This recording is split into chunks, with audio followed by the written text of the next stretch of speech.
The assembly hall of the Galactic Military Academy was massive. It could fit 3,000 cadets inside, and today it was completely full.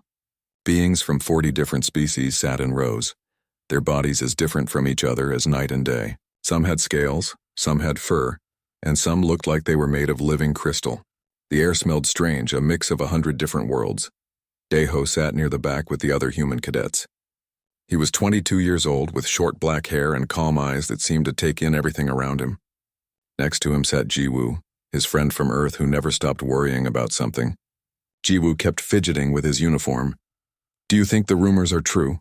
Jiwoo whispered. "About the combat trials being impossible for humans?" Daeho did not answer.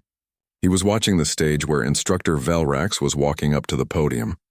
Velrax was a draken, a species that looked like someone had mixed a dragon with a person and made it walk on 2 legs. His scales were dark green and his eyes were yellow with vertical slits. When he spoke, his voice echoed through the hall like thunder. "Cadets, you have been selected from your worlds to join the finest military force in the galaxy," Velrax began. His teeth showed when he spoke, sharp and dangerous. "But selection means nothing. You must prove you deserve to be here." The hall went completely silent.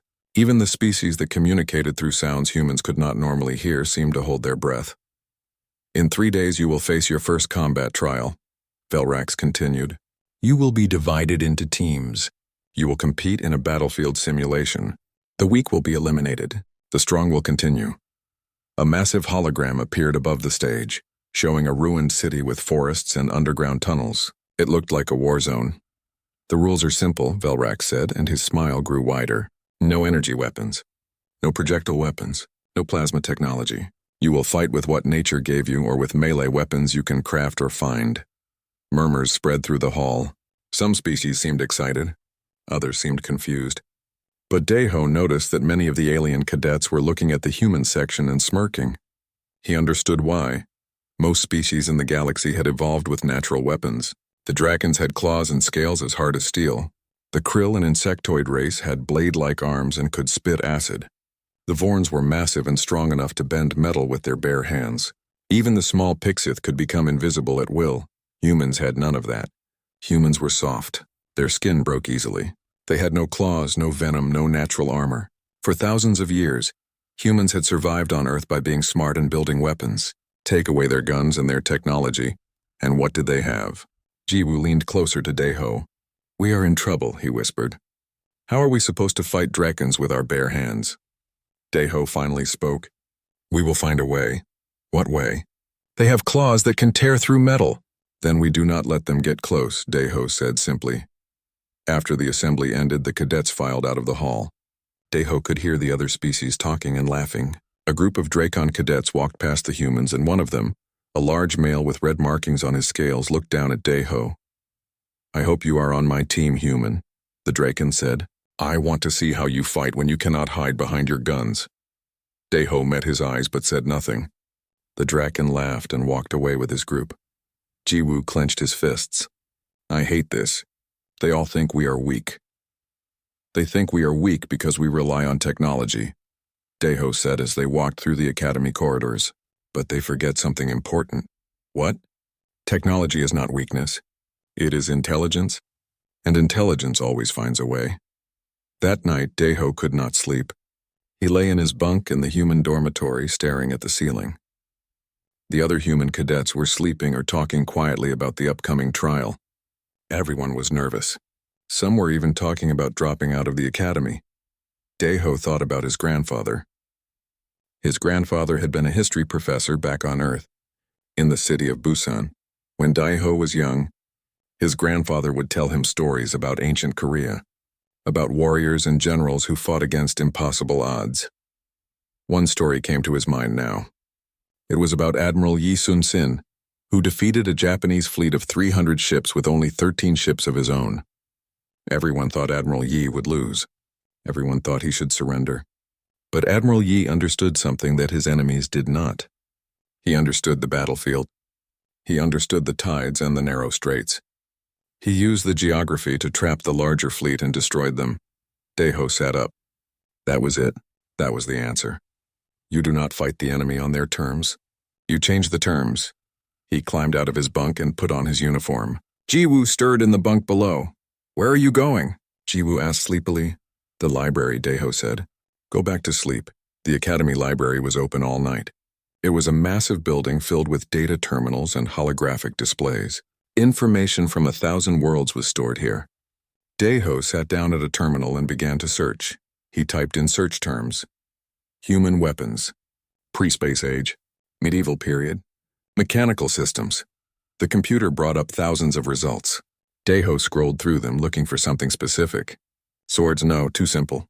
Spears, maybe, but not enough range. Trebuchets, too large to build in 3 days. Then he found it. A simple diagram of a weapon from 11th century Earth. It was called a crossbow. Daeho stared at the screen and began to smile. The crossbow used mechanical tension to launch projectiles. It was not a gun. It did not use chemical propulsion. It did not use energy systems. It was just wood, metal, and string working together through physics. He read everything he could find about crossbows, how they were made, how they worked, the tension in the limbs, the trigger mechanism, the bolts they fired. In ancient times, crossbows could pierce armor that swords could not cut. They were so effective that some kingdoms tried to ban them. Daeho looked at the combat trial rules again on his personal device. No projectile weapons, it said. But what exactly was a projectile weapon? The rule had been written to ban guns and energy weapons. Nobody had thought about ancient mechanical devices. As the first light of dawn came through the library windows, Daeho stood up. He knew what he had to do. He had found his loophole. Now he just had to build it. Daeho spent the entire next morning in the Academy's fabrication lab. The lab was a large room filled with machines that could create almost anything. Cadets used it to repair their gear or build training equipment. Right now, only a few other students were there, working on their own projects. Daeho stood in front of a fabrication terminal, carefully entering measurements and specifications. The machine hummed as it began to cut and shape materials according to his design. He watched as pieces of composite wood and metal started to take form. "What are you making?" Daeho turned to see Jiwoo standing behind him, holding 2 cups of coffee. Jiwoo handed one to Daeho. "A cultural artifact," Daeho said, taking a sip. The coffee was terrible, like it always was at the academy, but it was hot and he needed it. Jiwoo looked at the fabrication machine and frowned.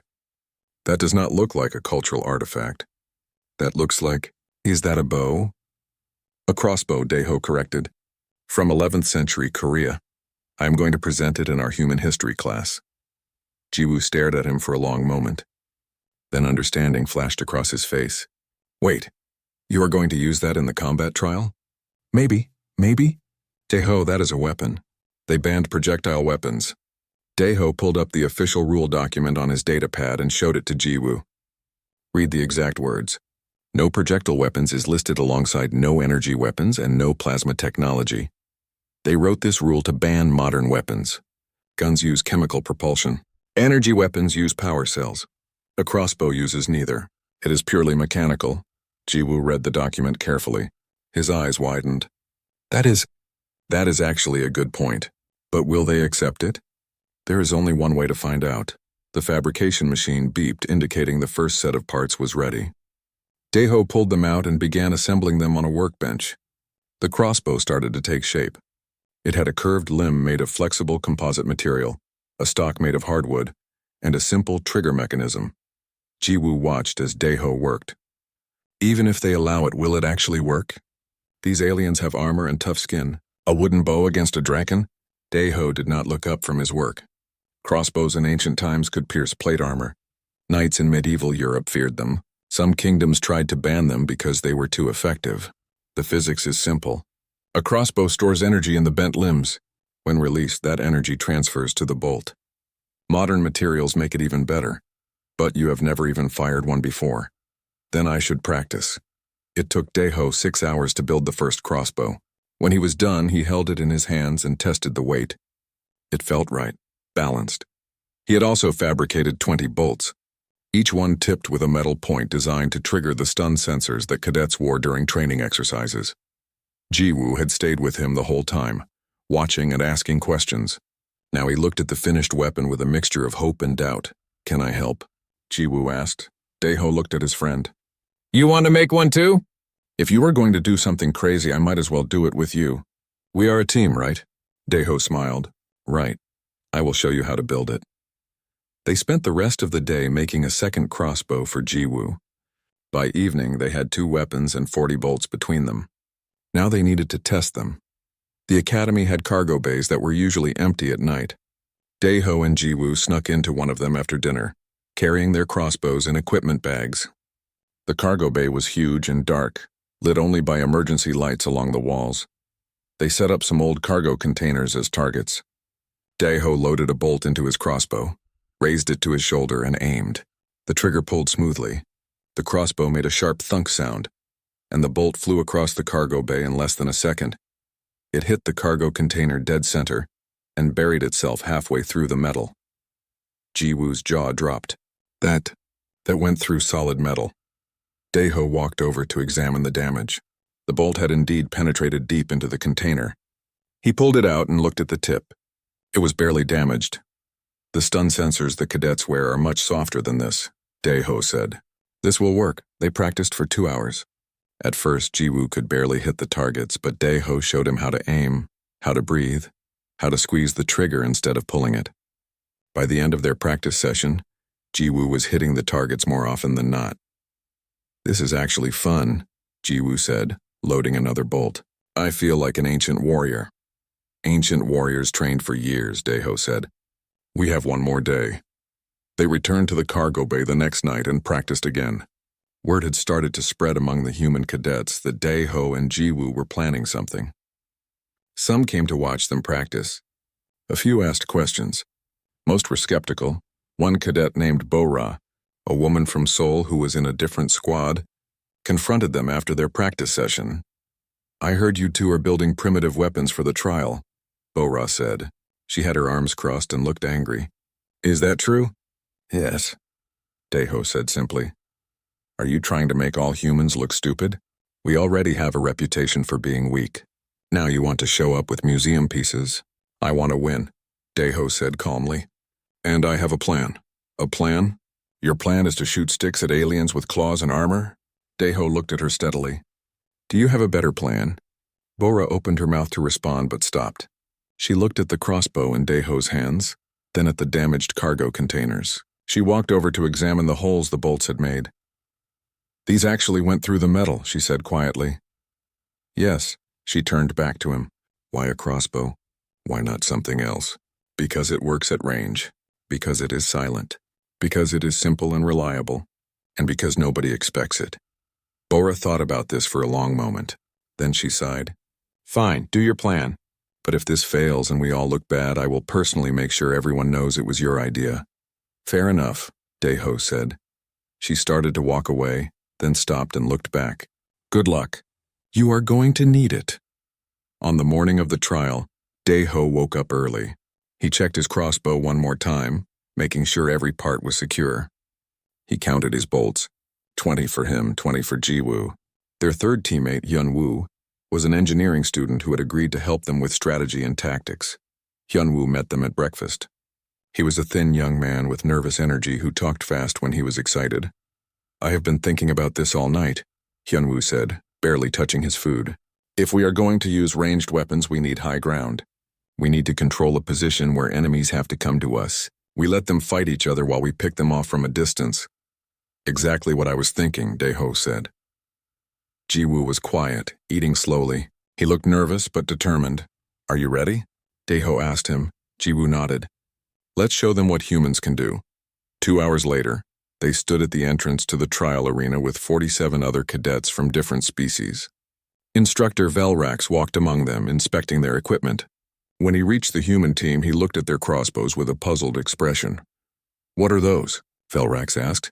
Traditional human weapons, sir, Deho said. Crossbows. They use mechanical tension to launch projectiles. Velrax picked up one of the crossbows and examined it. His clawed fingers traced the wood and metal. These are primitive. Yes, sir. From Earth's 11th century. And you think these will help you in combat? Yes, sir. Velrax handed the crossbow back. He was smiling, showing all his sharp teeth. This will be entertaining. Very well. They do not violate the stated rules. You may use them. He walked away, and Deho could hear him laughing. The arena doors opened. The trial was about to begin. The arena was enormous. It stretched for several kilometers in every direction and looked like a real battlefield. There were ruined buildings that reached toward the artificial sky, dense forests with trees that were too perfect to be real, and dark tunnel entrances that led underground. Somewhere in this massive space were 3 command points that teams needed to capture and hold. 50 cadets had entered the arena, divided into teams of 3 to 5 members. Each cadet wore light armor with sensors that would register hits and eliminate them from the trial. The holographic display above the arena showed the positions of all teams as colored dots on a map. Dai-Ho, Ji-Woo, and Hyun-Woo stood at their starting position and looked at the terrain ahead. Most of the other teams were already running toward the center of the arena, where the first command point was marked on their displays. They are all going for the obvious target, Hyun-Woo said, checking his tactical pad. The central command point is in an open plaza. Whoever gets there first will have to fight everyone else. Good, Dai-Ho said. Let them fight. We go to the secondary command point. They moved through the ruins, staying low and quiet. Dai-Ho led the way with his crossbow ready. Ji-Woo followed close behind, scanning their flanks. Hyun-Woo came last, carrying a bag of equipment he had prepared for setting traps and alarms. The secondary command point was located near an old tower that rose 5 stories above the surrounding buildings. Dai-Ho pointed to it. That is our position, high ground with clear sightlines. We can see 2 command points from up there. They climbed the tower using an internal staircase that was partially collapsed. The structure was unstable but still solid enough to hold their weight. When they reached the top floor, they found themselves in a room with windows on all sides. The view was perfect. From here, Dai-Ho could see the central plaza where multiple teams were already fighting. The sounds of combat echoed across the arena. He could also see the 3rd command point to the north, currently unoccupied. Hyun-Woo, set up early warning systems on the approaches. Dai-Ho ordered, Ji-Woo, take the west windows. I will watch the east and south. Hyun-Woo pulled small devices from his bag and began placing them on the stairs below. They were simple motion sensors connected to his pad. If anyone approached the tower, they would know. Dai-Ho positioned himself at a window with a clear view of the path leading from the central plaza. He loaded a bolt into his crossbow and waited. Ji-Woo did the same on the opposite side of the room. Now we wait, Dai-Ho said quietly. Below them, the battle at the central plaza was intensifying. Through his scope, Dai-Ho could see a team of Dracons fighting against insectoid krill warriors. The Dracons were strong and their scales deflected most attacks. But the krill were fast and their blade arms could pierce through gaps in natural armor. It was brutal and efficient. 15 minutes into the trial, Hyun-Woo's pad beeped softly. Movement on the east approach, he whispered. 5 signatures. Draken team. Dai-Ho moved to the east window and looked down. Sure enough, a team of 5 Dracon cadets was moving toward the tower. They were big and confident, their claws out and ready. They had probably won the fight at the central plaza, and were now looking to secure the secondary command point. They do not know we are here, Ji-Woo whispered. Good, let them get closer. The Dracons walked right past Hyun-Woo's first sensor without noticing it. They were talking to each other in their own language, their voices deep and rumbling. The team leader was the largest, with dark blue scales and red markings. He pointed toward the tower. Dai-Ho aimed carefully through the window. The Draken leader was about 80 meters away. An easy shot. He controlled his breathing the way he had practiced. Inhale, exhale slowly, squeeze the trigger. Thunk. The crossbow bolt flew in a straight line and hit the Draken leader in the chest plate. His armor's sensor immediately lit up bright red and made a loud beeping sound. The holographic display above the arena showed his dot turning gray. Eliminated, a computerized voice announced from the Draken's armor. The team leader looked down at his chest in confusion. What hit me? The other 4 Dracons stopped and looked around in panic. They could not see where the attack came from. To them, their leader had just been eliminated by something invisible. Before they could react, Ji-Woo fired from his window. Another bolt flew and hit a second Dracon. Eliminated. Now the Dracons were really panicking. 2 of them ran for cover behind a broken wall. The other 2 looked up and finally spotted the tower. There, in the tower, one shouted, but it was too late. Dai-Ho had already loaded his second bolt. He aimed and fired at one of the Dracons behind the wall. The bolt curved slightly in the wind, but still found its target. Eliminated. Jiwoo got the fourth one a moment later. Eliminated. The last Dracon turned and ran, but Daeho's fourth bolt caught him in the back before he could get out of range. Eliminated. The entire engagement had lasted less than 30 seconds. 5 Dracon cadets eliminated without ever reaching the tower. Hyunwoo was staring at them with wide eyes. That was amazing. They did not even know what hit them. Daeho was already scanning for the next threat. Reload. There will be more. The holographic display above showed that their team, marked in blue, had just eliminated 5 enemies. Other teams would notice that. They would become targets. Jiwoo loaded a fresh bolt into his crossbow. His hands were shaking slightly from adrenaline. How many bolts do you have left? 16 you? 17. We need to make every shot count. For the next 20 minutes, the arena was chaos. Multiple teams were fighting at both command points. The sounds of combat echoed everywhere. Daeho and Jiwoo stayed in the tower watching and waiting. Another team approached, this time from the west. They were Vorns, the massive bear-like species.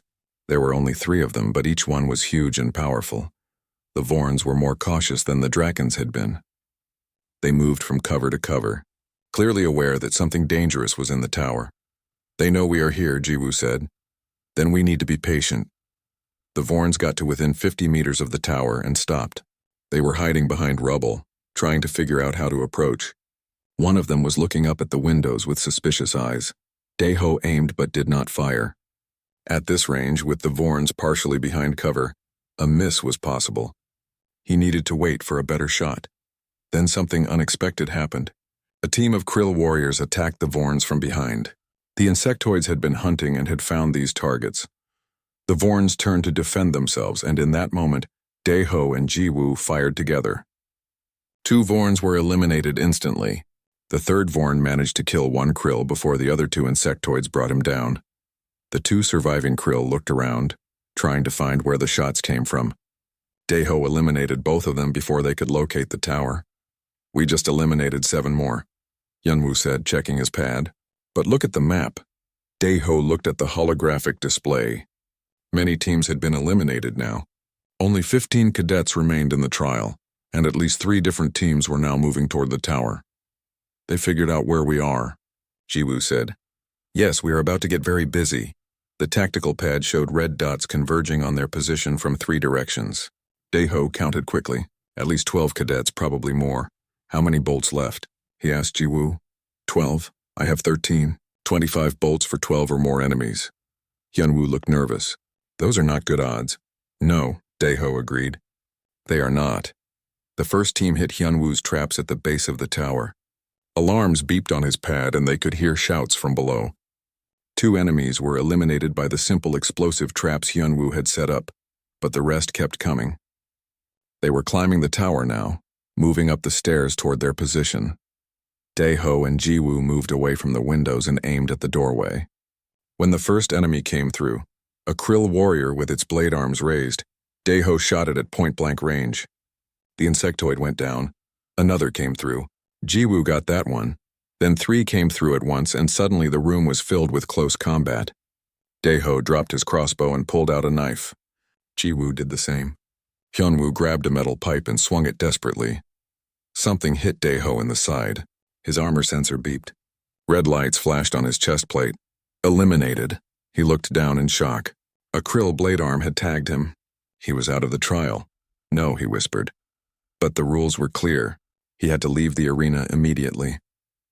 As he walked down the tower stairs past the fighting that was still going on above, Daeho could hear more elimination alarms. Jiwoo's went off. Then Hyunwoo's. His team had been eliminated. The trial continued without them. Daeho sat in the observation room with the other eliminated cadets. Through the massive windows, they could watch the trial continue in the arena below. A holographic display showed the positions of the remaining teams and constantly updated elimination counts. Jiwoo and Hyunwoo sat next to him, both looking disappointed. Jiwoo had a bruise forming on his cheek from where a Krill had hit him before eliminating him. We almost had it, Jiwoo said quietly. We eliminated 17 cadets before they got us. 18, Hyunwoo corrected, checking his pad. The official count is 18 eliminations. That is more than any other team so far. Daeho said nothing. He was watching the arena. 9 cadets remained, divided into 3 teams. The trial rules stated that teams needed to capture and hold 2 out of 3 command points for 30 continuous minutes to win. So far, nobody had managed to do that. The fighting had been too chaotic. Instructor Velrax was also in the observation room, standing near the front with his arms crossed. He kept looking at the statistics display, then at the human cadets, then back at the display. His face was hard to read. The humans eliminated 18 cadets with primitive weapons, one of the Dracon observers said to another. Impossible. I saw the recordings, the other replied. They used range and elevation. Smart tactics. For primitives. In the arena, the 3 remaining teams were at a stalemate. A Krill team held the northern command point. A mixed team of Vorns and small Pixith held the central point. A team led by a crystalline Tom held the southern point. None of them could push the others out. Deho noticed something. The eastern command point, which his team had been near, was undefended. Everyone had moved to the 3 main points. If someone could reach that 4th point and hold it along with one other point, they could win. He leaned forward, studying the map more carefully. What are you thinking? Jiwoo asked. I am thinking that everyone forgot about the eastern point, Deho said. Look, it has been empty for 20 minutes. So what? We are already eliminated. But Bora's team is not, Jiwoo followed Deho's gaze.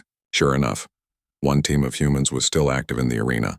Bora, the woman who had confronted them before the trial, was crouched behind cover near the edge of the fighting. Her 2 teammates were with her. They had avoided the major battles and had only 3 eliminations to their name, but they were still in the trial. Deho pulled out his communicator. All cadets had them for emergencies. He scrolled through the directory and found Bora's code. What are you doing? Hyunwoo asked. Helping. He sent a message. Eastern command point. Undefended, move now. In the arena, he saw Bora check her device. She looked up at the observation room, somehow seeming to know exactly where Deho was sitting. Then she nodded once and signaled to her teammates. Bora's team started moving through the ruins, staying low and quiet. They were heading for the eastern command point, using the same route Deho's team had taken earlier. They are going to try it, Jiwoo said, leaning forward.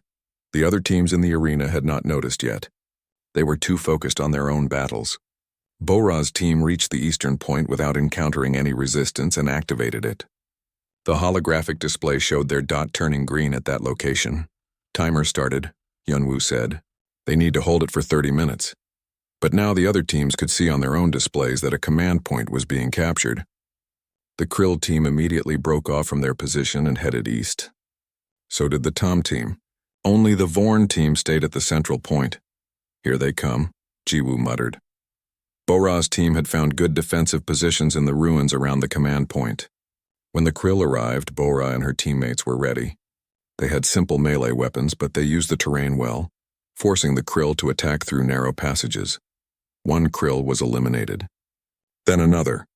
But Bora's teammate, a young man named Teo, took a hit and was eliminated. Now Bora's team was down to 2 members. The Tom team arrived from the south. Tom, the crystalline beings could absorb damage and they moved like living stone. They were slow but nearly impossible to hurt with regular melee weapons. Bora and her remaining teammate, a woman named Hana, retreated to a more defensible position. They were fighting well, but they were outnumbered now. 4 Krill and 3 Tom against 2 humans. They need help, Jiwoo said. They are on their own, Deho replied, but his voice was tense. He was watching every move in the battle below. Bora killed another Krill with a lucky strike, but then one of the Tom reached her position. The crystalline being was too strong. Hana tried to intercept, but another Tom blocked her. It looked like it was over. Then something unexpected happened. The Vorn team, which had been holding the central point, suddenly abandoned it and charged toward the eastern point as well. But instead of attacking Bora's team, they attacked the Krill and Tom. What are they doing?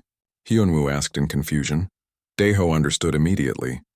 The Vorns realized something. If the humans win, they finish second place because they have the second most eliminations. But if the Krill or Tom win, the Vorns finish last.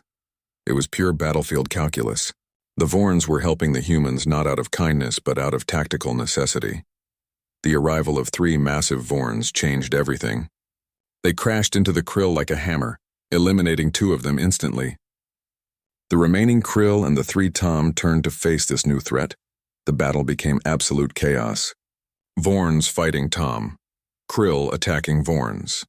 And in the middle of it all, Bora and Hana were still standing, defending the command point.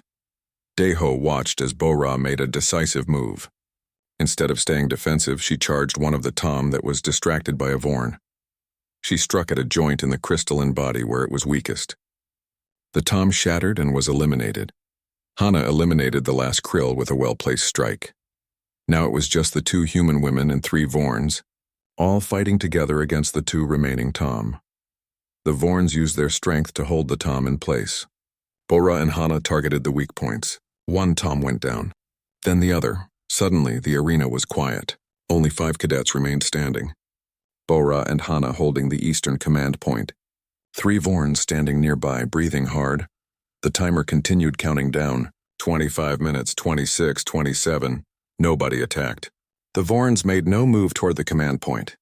They just stood there watching the humans hold the position. Why are they not fighting? Jiwoo asked. Because they cannot win anymore, Deho explained. If they attack now and eliminate the humans, the timer resets and they are the only team left. They would have to defend 2 command points alone until time runs out. They are too tired and too damaged. They will lose. So they are just letting the humans win. They are choosing second place over defeat. At 29 minutes and 30 seconds, the Vorn team leader, a massive female with gray fur, walked up to Bora. She said something that the microphones did not pick up. Bora nodded and replied. Then the Vorn team sat down. They were withdrawing. At 30 minutes exactly, the arena alarm sounded. Lights flashed. The holographic display showed Bora's team icon growing large. Trial complete. Victory. Human Team Alpha 7. The observation room erupted in noise. Some cadets were cheering. Others were arguing. The Draken cadets looked furious. Instructor Velrak stood perfectly still, staring at the arena. Deho allowed himself a small smile. Bora had done it. The humans had won. Jiwoo grabbed Deho's shoulder. We helped them win. Your strategy worked. It was their skill that won it, Deho said. We just showed them the path. But even as he said it, he knew the truth. The humans had won not because they were strongest or fastest. They won because they thought differently. They used tools and terrain and tactics that the other species did not expect. In the arena below, Bora and Hana were being swarmed by academy officials and medical staff. The Vorn team leader gave them both a respectful nod before leaving. Deho stood up. Come on, we should go congratulate them. As they left the observation room, Deho caught Instructor Velrak staring at him. The Draken's yellow eyes were unreadable, but there was something new in his expression. Not respect, not yet, but perhaps the beginning of understanding. The humans were not weak, they were just different, and different could be very dangerous indeed. The arena emptied slowly as cadets made their way to the medical bay for checks and to the debriefing rooms. Deho, Jiwoo, and Hyunwoo found Bora and her teammate Hana near the eastern exit. Both women looked exhausted but triumphant. You got my message, Deho said. Bora looked at him and smiled. Really smiled for the first time since he had met her. Your message. Your strategy. Your crossbow idea that made everyone notice the human teams. She held out her hand. Thank you. Deho shook her hand. You earned the victory. We just helped show the way. The recordings are everywhere already, Hana said, checking her datapad. Every cadet in the academy is watching what happened. The humans who used primitive weapons and took out 18 enemies. 19, Hyunwoo corrected automatically. I eliminated one with my trap. They walked together toward the main academy building. Other cadets stared at them as they passed. Some looks were respectful. Others were angry or confused. A group of Dracon cadets blocked their path. It was the same red-marked Dracon who had insulted Deho before the trial. His yellow eyes were cold. You cheated, the Dracon said. Those weapons were illegal. The instructors approved them, Deho replied calmly. Only because they did not understand what they were. Projectile weapons should include all projectiles, but it does not. The rule was specific. We followed the rules as written. The Draken stepped closer, looming over Deho. He was twice Deho's size and had claws that could tear through steel. You think you are clever, human? I think I found a solution that worked. For a long moment, the Draken just stared at him. Then surprisingly, he stepped back. You fought well. I did not think humans could fight without their technology. I was wrong. He looked at all the humans. Perhaps we all were wrong. The Draken walked away with his group, leaving the humans standing in surprise. Did that just happen? Jiwoo asked. I think we earned some respect today, Bora said, but not everyone was pleased. When they reached the debriefing center, they were immediately pulled into a private conference room. Instructor Velrax was waiting there, along with 2 other Academy officials. One was a floating jellyfish-like being called a Qualis, who served as the Academy's rules arbiter. The other was human, a stern-looking woman named Commander Park. Sit, Velrax ordered. The 6 human cadets sat down at the long table. Velrax remained standing, his arms crossed. There is a formal complaint, the Qualis said, its voice coming from a translation device since it communicated through light pulses. Multiple teams claim that the human cadets violated the spirit of the rules by using projectile weapons. We used weapons that were approved before the trial, Daiho said. The approval was given without full understanding of the weapon's capabilities, Velrax said. His voice was hard.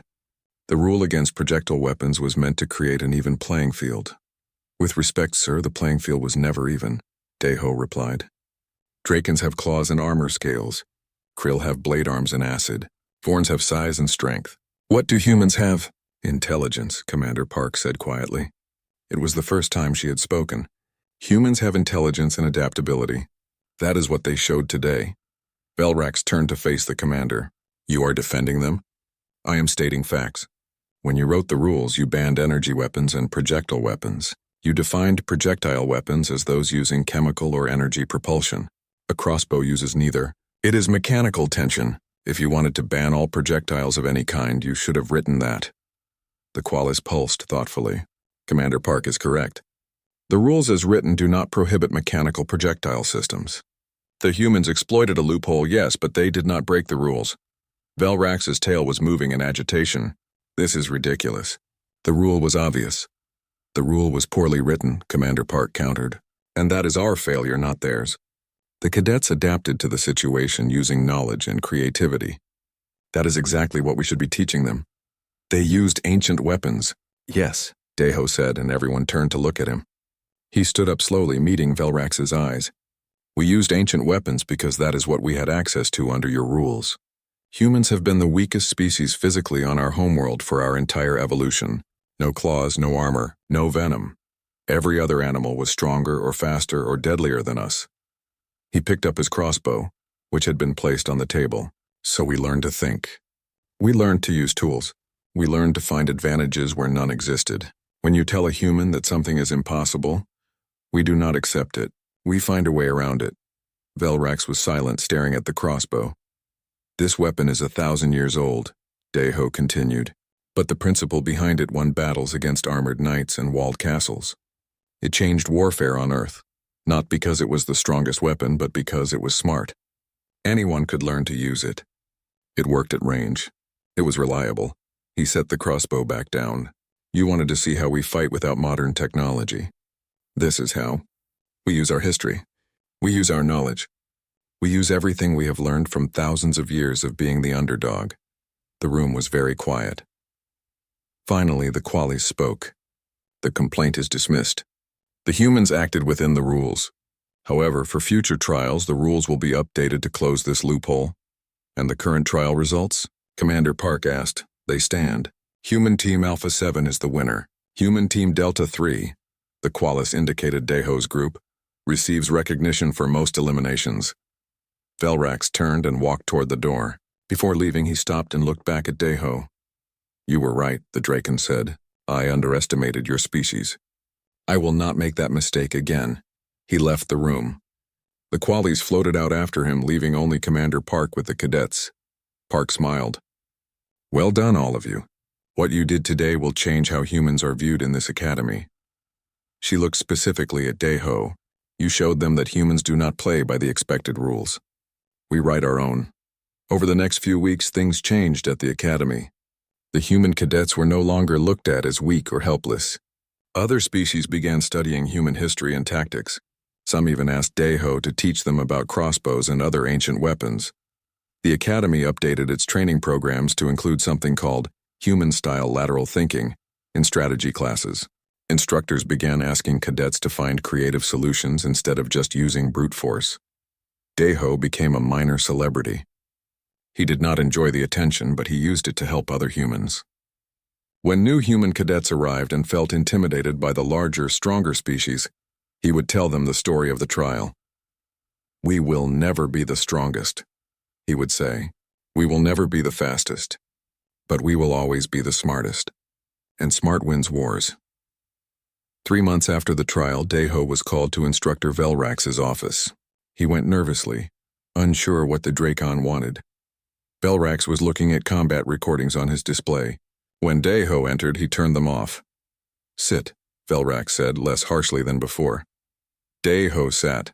"I have been reviewing human military history," Velrax said. "Do you know what I found?" "No, sir. I found thousands of years of humans defeating enemies who should have won. Smaller armies beating larger ones, weaker forces defeating stronger ones. Over and over again, humans won battles they should have lost." Velrax walked to a shelf and picked up something. It was Daeho's crossbow. He had kept it. "At first I thought this was just a trick," Velrax said, examining the weapon. "A clever loophole. But I was wrong. This is not a trick. This is what makes humans dangerous. You do not accept limitations. You do not accept defeat. You find a way." He set the crossbow on the desk in front of Daeho. "I am assigning you as my teaching assistant," Velrax said. "You will help me redesign the combat curriculum. We need to teach all species to think the way humans think, to question assumptions, to find unconventional solutions." Daeho was surprised. "Me, sir? I am just a cadet. You are the cadet who changed this academy." "Accept the position." "Yes, sir." "Thank you, sir." Velrax's expression softened slightly, as much as a Dracon's face could soften. "I was wrong about humans. I thought removing your technology would expose your weakness. Instead, it revealed your strength. You did not need advanced weapons. You needed only your mind and your will." 5 years later, Daeho graduated top of his class and became a lieutenant in the Galactic military. He served on mixed species teams, and he was always the one called when a mission seemed impossible. His crossbow hung on the wall of his quarters, right next to his modern plasma rifle. New recruits would ask about it, this ancient wooden weapon displayed like a treasure. Daeho would take it down and let them hold it. "This is from Earth's 11th century, he would say. "We used weapons like this when we were still learning to forge metal. But this weapon taught the galaxy something important." "What?" the recruits would ask. "That humans do not need permission to win. We do not need to be the strongest or the fastest. We need only to be clever, adaptable, and unwilling to quit. The galaxy has rules. Humans have solutions." He would place the crossbow back on the wall next to a photograph of his old team, Jiwoo, Hyunwoo, and Bora, all now officers serving across the galaxy. In a universe of rules, Daeho would tell the new recruits, humans learn to rewrite them. Remember that.